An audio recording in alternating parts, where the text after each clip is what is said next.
Have you ever done the right thing and then walked away and forgotten it completely? Not because it didn't matter, but because you never expected it to matter to anyone but yourself. You said what was true and kept living the life that was already heavy enough.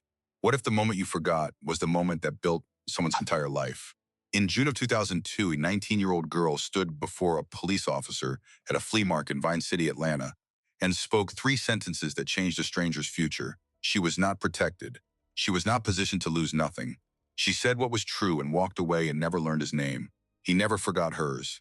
22 years later, she pushes a cleaning cart down the hallway of the 39th floor of a building that man owns. She earns $14.75 an hour. She does not know he has carried her name, only her first name, folded on a scrap of paper in his desk drawer for 2 decades. She does not know that without those 3 sentences, there is no 39th floor, no $2.8 billion empire, nothing. This is the story of Shayla Briggs. If you are watching tonight, whether it is 9 p.m. in Atlanta or somewhere else entirely and later than you plan to still be awake, drop your city and local time in the comments right now. We read every single one. If this channel is new to you, please subscribe and turn on notifications. We tell stories like this one every single week, and you are not going to want to miss what comes next. Let's begin. The elevator doors opened at 10:47 p.m. Shayla Briggs stepped out onto the 39th floor the way she stepped out every Tuesday and Thursday and Saturday, without looking up, without pausing, without needing the numbers above the door to tell her where she was. Her body knew. It had known for 3 years and 4 months. Her left hand found the cart handle in the dark before the motion sensor lights kicked in. Her right hand reached for the Pine Sol bottle by reflex, checking the cap was tight the way a surgeon checks her instruments before she begins. She was tired in the way people are tired when tired has stopped being a feeling and become a condition. A permanent weather system settled somewhere behind the eyes.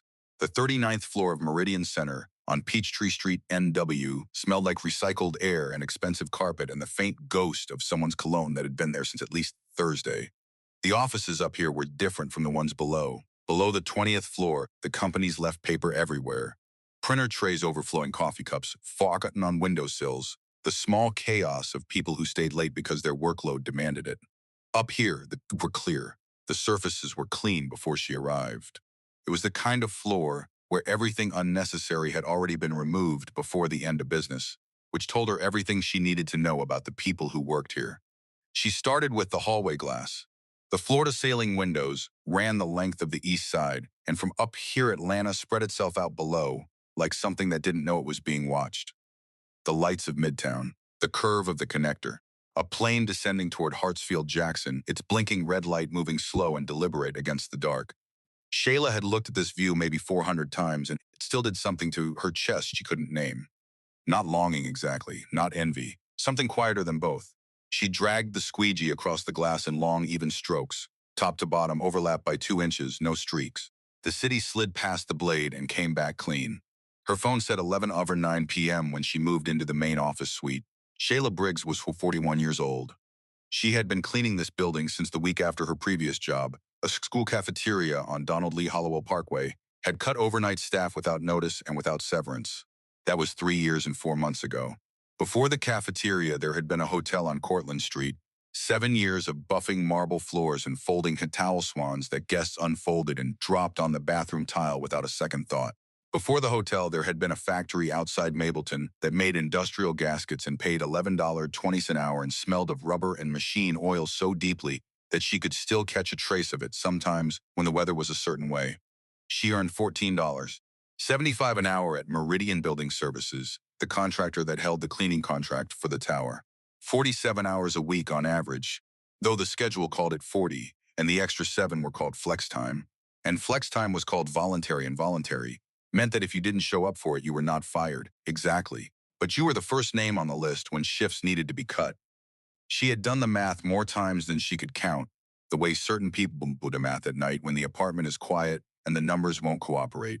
After federal and state taxes, after the $67 she paid monthly toward the dental plan that covered cleanings but not crowns, after the 23 garnished each check for a medical bill from 2019 that she was still paying down, she brought home approximately $703 a week, sometimes $698. Once, memorably, $680, and that had been a week she didn't think about anymore if she could help it. Rent on her apartment on Ezra Church Drive was $7.7 a month, up $90 from last year. up $90 from the year before that. The building manager, a man named Dwayne Pruitt, had sent the latest increase notice in an envelope with a yellow smiley face sticker on the seal, which she found hard to forgive. Her daughter Amara was 20 years old and in her second year at Georgia Perimeter College studying nursing. Amara worked 16 hours a week at a sandwich shop near campus and paid for her own textbooks and never complained about it, which was both a source of pride and a particular kind of pain that Shayla carried in a part of herself she didn't examine too closely. The Honda Civic in the parking lot of her building needed a water pump. The shop on Bolton Road had quoted her $394 including labor. She had been driving it for 6 weeks since the warning light came on, adding a quart of coolant every 8 days, watching the temperature gauge the way you watch a person who has been sick for a long time, always a little afraid of what it might tell you. This was the arithmetic of her life. She was not bitter about it. Bitterness required a belief that things should have been different, and Shayla Briggs had been raised by a woman named Cora who had taught her, not with speeches but with behavior, that the world did not owe you the life you deserved. It only offered you the one you had. What you did with it was the only question that ever mattered. Cora had a saying she repeated so often that Shayla had stopped hearing it as a sentence and started hearing it as the sound of her mother's voice, which was the same thing. The truth costs something, baby, but it's never wasted. Cora had been gone 10 years now. Shayla still heard her in the quiet floors at night. She was wiping down the reception desk on the north side of the suite when she found the envelope. It was sitting on her cart when she came back from the supply closet, which meant she had brought it up herself without noticing, which meant it had been in her bag since this morning. She recognized the return address before she opened it. Dwayne Pruitt, Property Management. She stood there for a moment with the envelope in her hand and the city behind her and the recycler circling quietly above. She opened it. The rent was going up again, $180 a month, effective the 1st of next month. Per revised market assessment, the letter said. She read it twice. She folded it along its original crease, placed it in the pocket of her work pants, and picked up her mop. She had 14 families in her building. She was not the only one who had gotten this letter tonight. Roland Voss arrived at Meridian Center every morning at 6:51 a.m.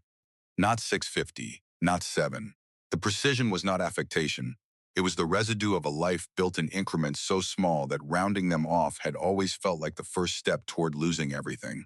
His driver Curtis pulled the black Escalade to the curb on Peachtree Street, NW, without a word because no word was needed. Roland was already reaching for the door handle. He was already thinking about the day. The lobby was empty at that hour, except for the overnight security guard, and Roland walked through it the way he walked through most spaces, without looking at things that didn't require his attention, which was almost everything. The elevator to the 39th floor took 43 seconds. He had counted it once, years ago, during a period when counting things had helped him get through the mornings. He didn't count anymore, but the number had stayed. Voss Capital Partners occupied the entire 39th floor. Roland had signed the lease 17 years ago, when the company had 11 employees and the floor felt like more space than they could ever fill. Now they had 63, and the $2.8 billion in assets under management, Georgia, Tennessee, and the Carolinas filled every inch of it. He had built it from a single duplex in East Point, purchased for $38,000 in 1994. Borrowed from his mother and a credit union on Martin Luther King Jr. Drive that no longer existed. He had fixed that duplex himself, falling through the kitchen floor on the second day and laughing alone in the rubble, because what else was there to do? He sold it 14 months later for $67,500 and used the profit to buy 2 more. That was how empires started. Not with vision, with a floor you fell through and a decision to get back up and finish. He was 57 years old now, and the floor-to-ceiling glass of his corner office gave him Atlanta from 2 sides. On the right side of his desk sat a photograph of a woman in a blue dress laughing at something outside the camera's frame, full head tilted back, completely unguarded, the kind of joy that photographs rarely catch. It had been taken in Savannah 3 years before she got sick. He had not moved it since the week he brought it in. Her name had been Diane, pancreatic cancer, 14 weeks from diagnosis to the end. Roland had not redecorated. He had not moved offices. The teal chair near the south window, the one Diane always sat in when she visited, still stood in exactly the same position. Quentin had offered once, carefully, to have it moved to storage. Roland had looked at him for a long moment and said nothing. Quentin had not mentioned it again. There was one other object in Roland's office that no one knew about. In the bottom right drawer of his desk, beneath a folder of insurance documents, was a small piece of paper folded into quarters. The paper had been folded and unfolded so many times in 22 years that the creases had gone soft and the edges had begun to separate. The handwriting was his own, younger and harder pressed. The letters of a man afraid of forgetting something. It said, her name was Shayla. Vine City Flea Market, June 14, 2002. Find her. He had never found her. He had tried. In 2003, he returned to the market twice on the same day of the week. Same time. She was not there. In 2007, he mentioned it to a private investigator. First only, the date, the location, and was told gently there was nothing to work with. He had a first name and a yellow t-shirt and a voice that hadn't shaken. He had been carrying them for 2 decades like items he couldn't return and couldn't put down. June 14, 2002. Roland had been 25, building his name on a foundation that was still mostly air, when a man at a flea market in Vine City accused him loudly of stealing. He remembered the crowd going quiet. He remembered understanding. In a way he had never understood anything before. How much could be taken from a reasonable source holder he told loudly enough in front of enough witnesses. He had stood there watching it happen with nothing he could do, and then a girl had stepped out of the crowd. 19 years old, maybe. Yellow t-shirt, hair in 2 braids. She had walked up to the officer with the flat certainty of someone who had already decided the cost was worth paying. He didn't take anything. I saw the whole thing. He was just standing there. 3 sentences. The arithmetic of the situation shifted in about 90 seconds, and then it was over. Roland turned to find her. She was already walking away, already becoming the distance between herself and what had just happened. He called after her. She did not turn around. He did not know if she had heard him. What he did know was this. Without those 3 sentences, there was no $38,000 duplex 2 years later. No first sale, no second property, no 63 employees on 9th floor of a building with his name on the lease. The company he had built and everything it had become stood on a foundation that included 30 seconds of a stranger's courage at a flea market in Vine City. He had never been able to make that fact feel smaller than it was. On a Tuesday evening, 3 weeks before this story properly begins, Roland was at his desk at 11:22 p.m. when he went to the kitchen for water. He almost walked past her without registering what he was seeing.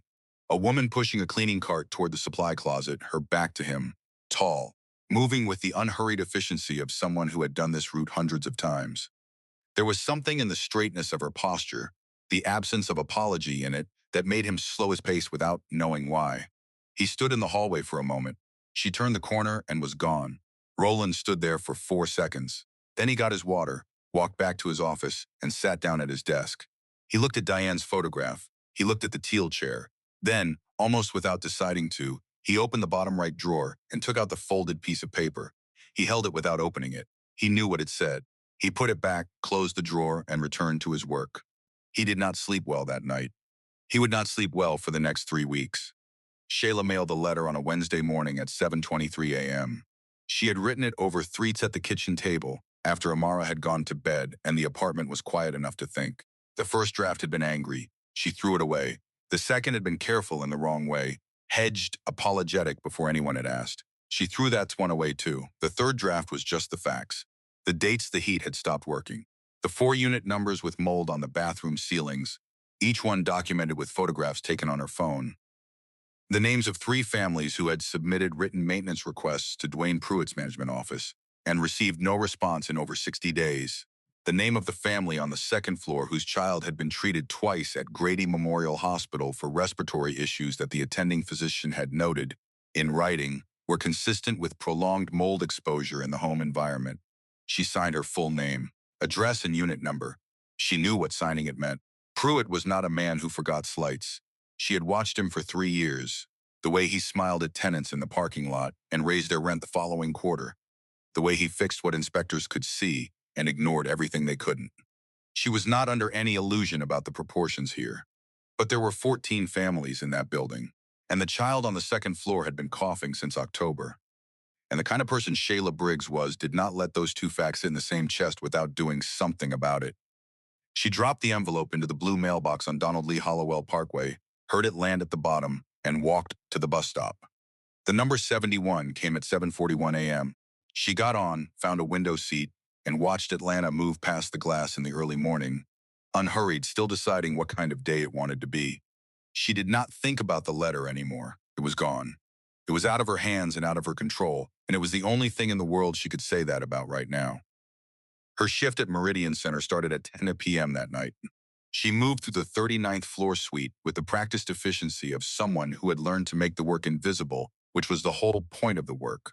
something she had stopped being bitter about some years ago and simply accepted as the nature of the job. Not every truth needed an audience. Some things you did because they were the right things in the dark with no one watching, and that was the whole of it. In the northeast corner office, she noticed the photograph on the right side of the big walnut desk, as she always did. A woman in a blue dress laughing at something outside the camera's frame, head tilted back, completely unguarded. The kind of laugh that photographs rarely catch because people usually have time to compose themselves before the moment passes. Shayla had a photograph like that of her mother, Cora, taken at a church picnic before Shayla was born. Cora's head thrown back and her whole body given over to whatever she had found funny that afternoon. She kept it folded in the inside pocket of her good purse. She never took it out in front of people. She dusted the desk without touching anything on its surface. She did not open drawers. She had not opened a single drawer on this floor in 3 years and 4 months, and she was not going to start tonight. In the supply closet at 12:17 a.m., refilling her Pine Sol bottle from the bulk tainter on the bottom shelf, her phone buzzed. A text from Amara, a photograph. Amara in borrowed scrubs from a clinical rotation, grinning wide, a stethoscope draped around her neck she had borrowed from a classmate just for the picture. Look, Ma. Almost there. Shayla stood in the supply closet under the humming fluorescent light and looked at the photograph for a long moment. The Pine Sol smelled sharp and clean, and the light buzzed softly above her, and her daughter's smile filled the small screen. She typed back, "You already are." Then she capped the bottle, picked up her cart, and went back to work. She was vacuuming the South Conference room when she saw the folder. It had been left on the long table, alone, after someone had cleared everything else before going home. A manila folder with no label on the tab. She would not normally have looked at it. She had been in other people's spaces for 20 years, and she had made it a practice to look at nothing that wasn't her job to look at.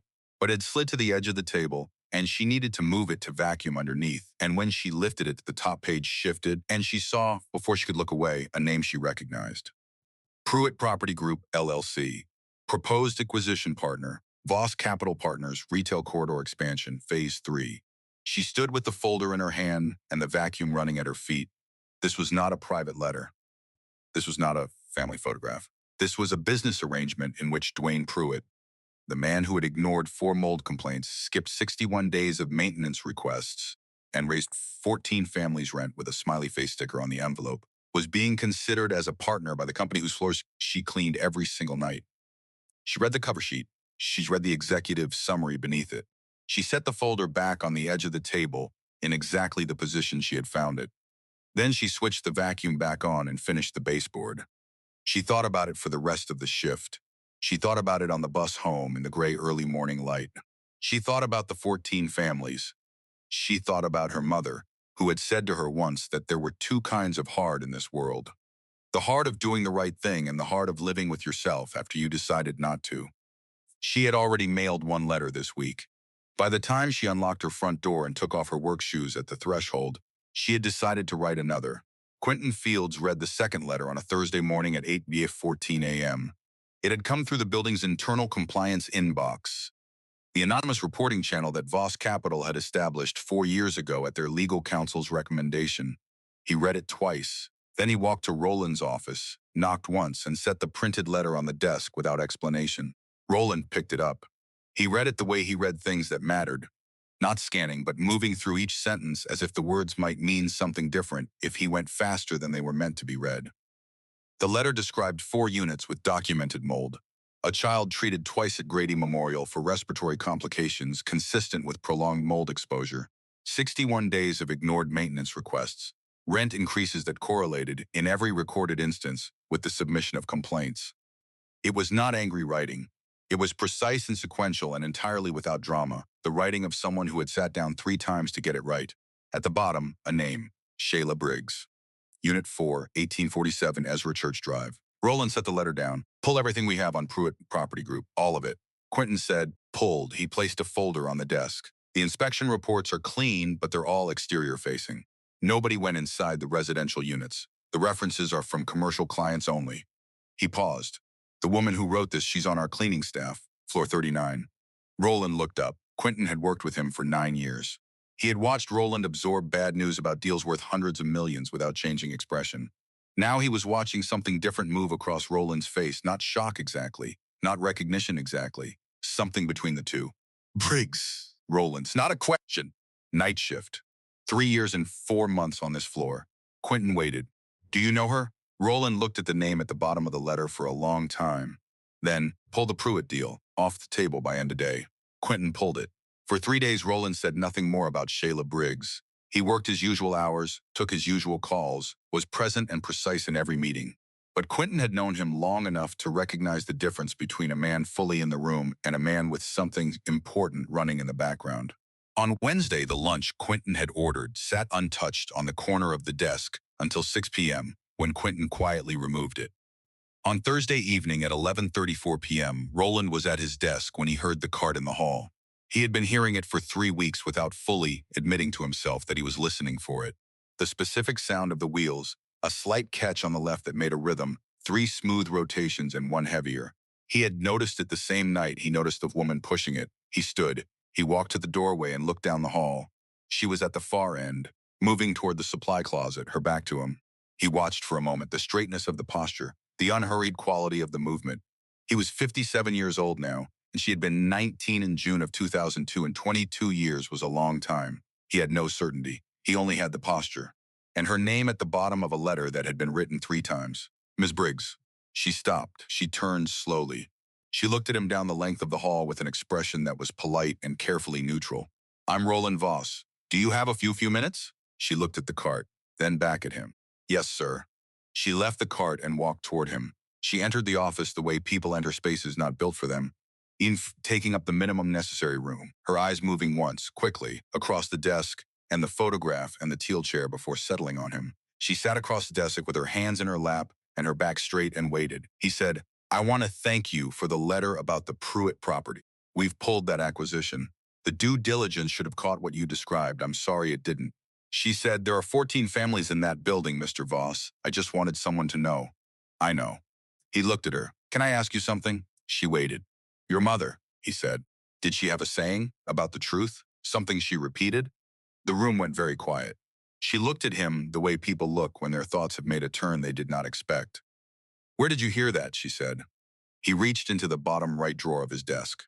He moved the insurance folder aside. He placed the small piece of paper on the desk between them and turned it so she could read it. She read it. She read it again. He watched her face move through something that had no simple name. Recognition layering over disbelief, and something older than both settling underneath like a floor, finding its level after a long time of being uneven. Her name was Shayla. Vine City Flea Market, June 15, 2002. Find her. I wrote that the day after, he said quietly. I went back the next morning. You were gone. He paused. I never stopped looking. Shayla sat very still. She was looking at the piece of paper the way you look at something you had completely forgotten until the moment it was placed in front of you, and then it was suddenly the only thing that had ever been real. She said, I remember a yellow t-shirt. You were wearing it, he said. She looked up at him. I had $11 in my account, he said, a duplex I was trying to buy. A man in a crowd saying things about me that weren't true. He paused. You stepped forward. Nobody else did. Shayla was quiet for a long time. Then she said, I didn't know your name. I didn't know what you were going to become. No, she looked at him steadily. I would have done it anyway. I know, Roland said. That's the part I never forgot. Quentin came to Roland's office on a Monday morning with a legal pad and a specific kind of expression, the one he reserved for conversations he had been rehearsing since the weekend. Roland saw it and said, sit down. Quentin sat. He said, I need to ask you something before we move forward. You want to bring Shayla Briggs into the company. Community Affairs Liaison, the position you outlined Friday. I've read the job description. He paused. I need to know, are you doing this because it's the right business decision or because of what happened in 2002? Roland said both. That's not an answer. It is an answer. It's just not the one you can put in a report. Roland leaned back. You want me to say it's only business, that I ran the numbers and arrived at a rational decision. I can say that. It would even be true, but it wouldn't be the whole truth. And I don't have patience for partial truths anymore. He looked at Quentin steadily. She has been on this floor for 3 years and 4 months. She knows this building from the inside of every supply closet at midnight. She understands what tenants actually live with because she lives with it herself. She submitted 2 letters this month that saved us from a partner who was becoming a serious liability. That is the business case. The 2002 case is separate, but it is not irrelevant. Quentin said, I'm not questioning her character. I pulled her personnel file. 3 years of supervisor notes. Same words every quarter. Reliable, thorough, honest. Building security has a record from 2 years ago about a wallet she returned with $847 in it. He set down the legal pad.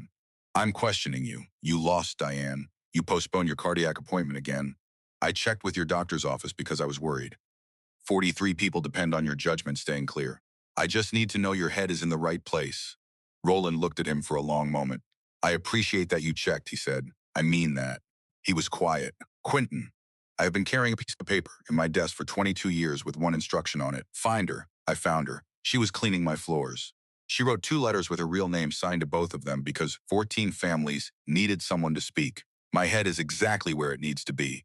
Quentin picked up his legal pad and stood. I'll draft the offer letter. 54 base, full benefits, 90-day review.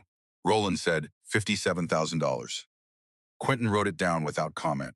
Shayla arrived at 9 a.m. on a Wednesday through the front entrance, not the service elevator.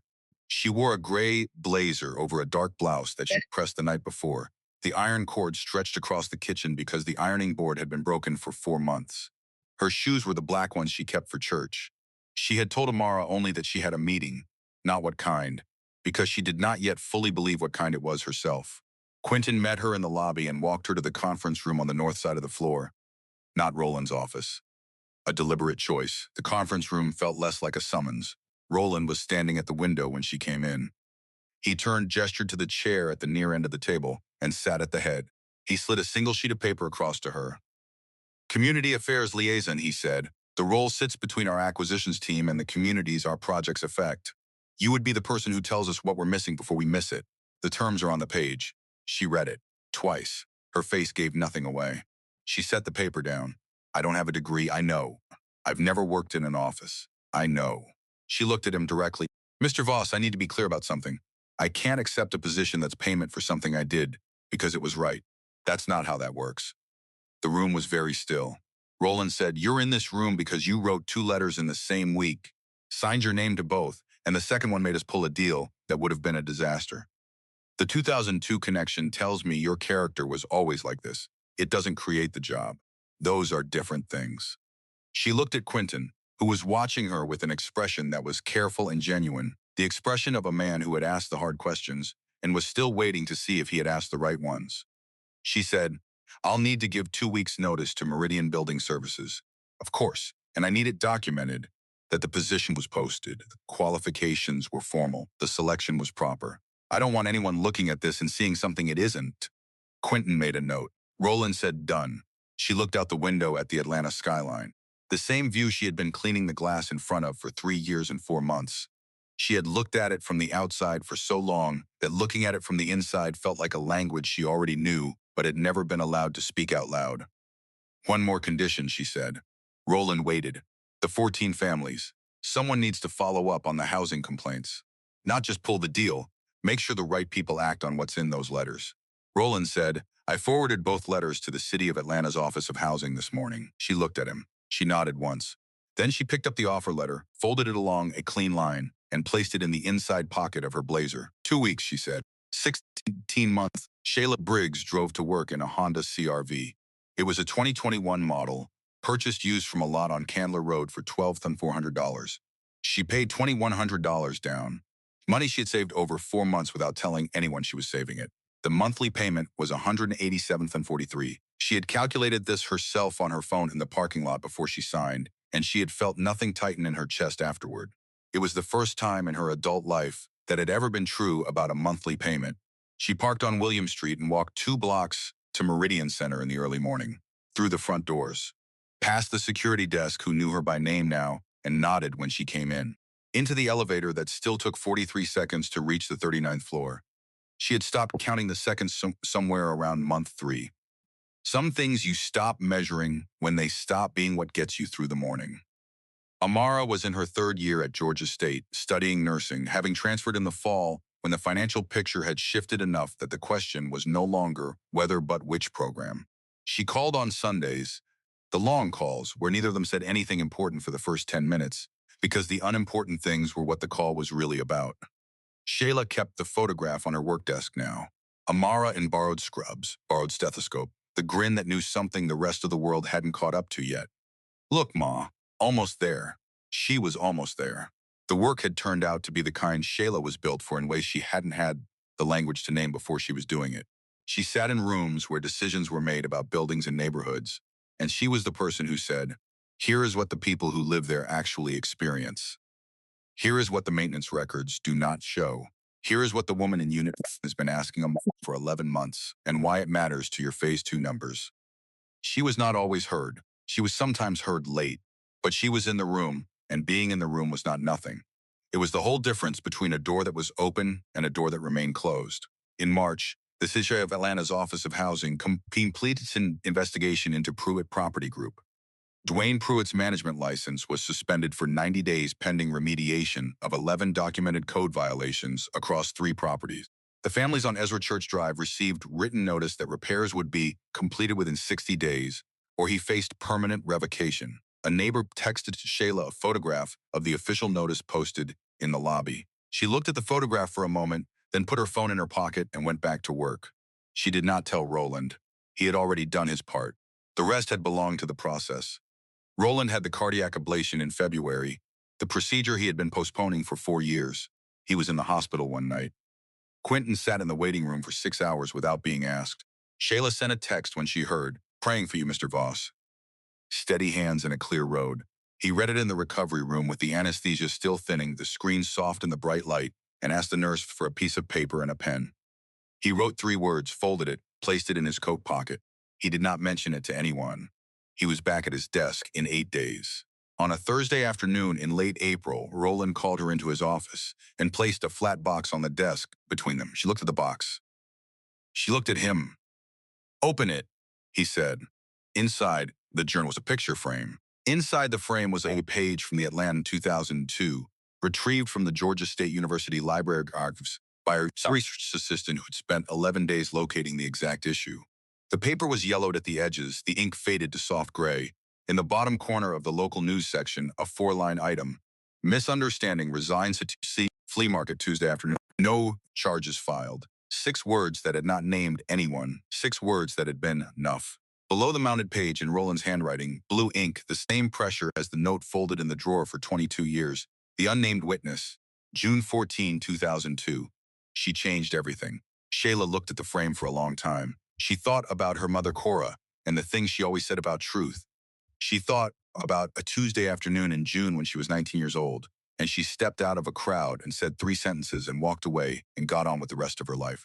She thought about how much of what came after, the good of it and the hard of it and the long or middle, had been built not by that moment, but by the person she had already been inside of it.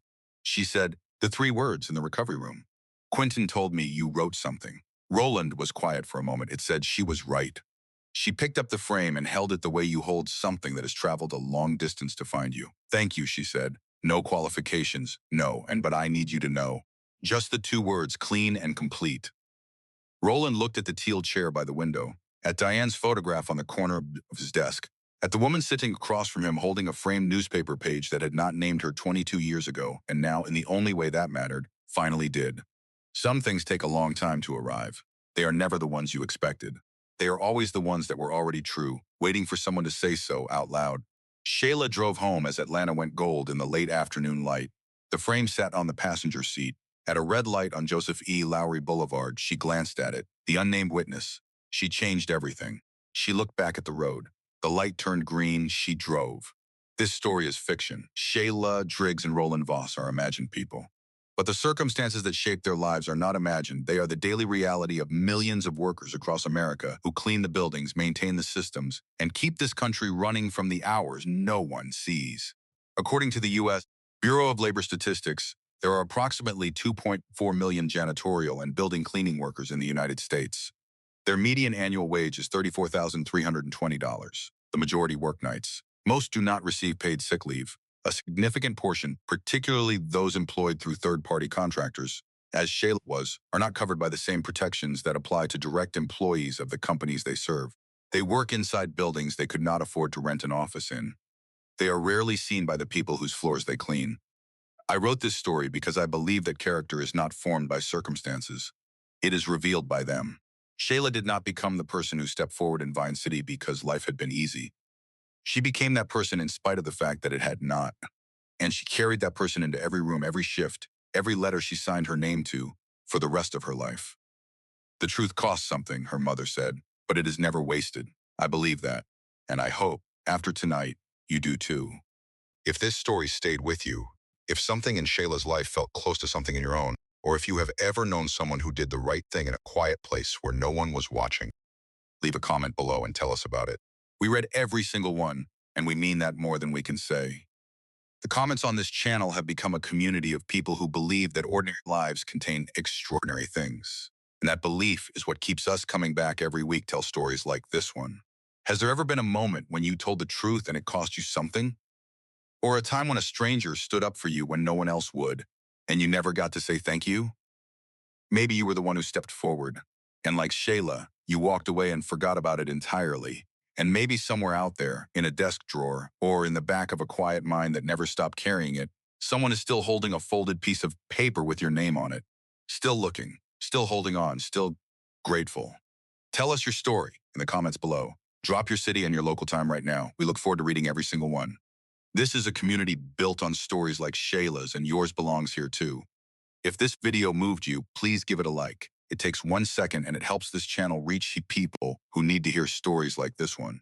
Share it with someone in your life who believes in quiet courage, in doing the right thing when no one is watching, in the kind of person you decide to be long before the world gives you a reason. And if you are not yet subscribed, now is the time. We release a brand new story every single week, built with care, with research, and with deep respect for the real people whose real lives inspire every word we write. Stay kind, stay honest, stay present, and never underestimate what one quiet act of truth can build, even across 22 years. God bless you. We'll see you again next week.